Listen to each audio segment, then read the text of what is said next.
ngàn câu Truh Buon cha màu vàng roem tràn ngài gắn chữ kia cơ bưởi cho thui la ngày yang Giêsu Buon tàu nam bị thong kỳ ô quay Buon xem cha yum pan đi nghi lòng buồn cha thấy kia lên ngang trang rồi na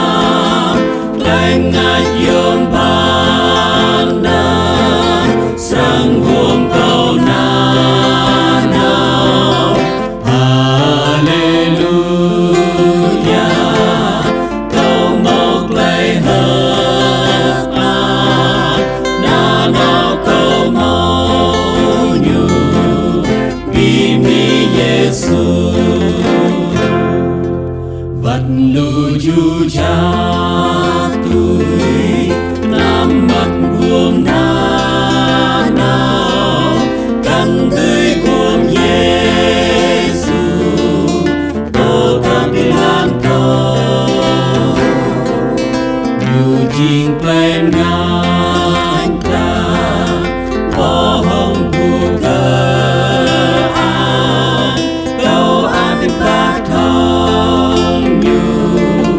màu tuồng ta ô lòng buồn cha thấy kia lên ngang trang rồi na lên ngang yum ba na sang buông câu na nào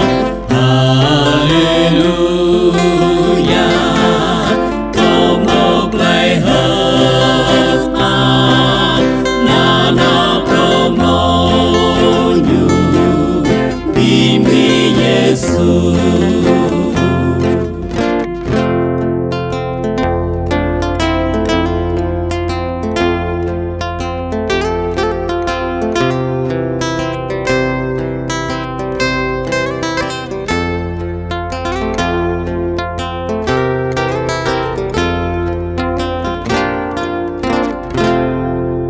bát lâm Elan ngài bỏ hồng quanh an nhai chẳng giang một cuốn cha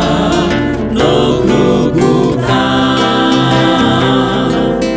ô ai tia câu hờ kia kem Truh Buon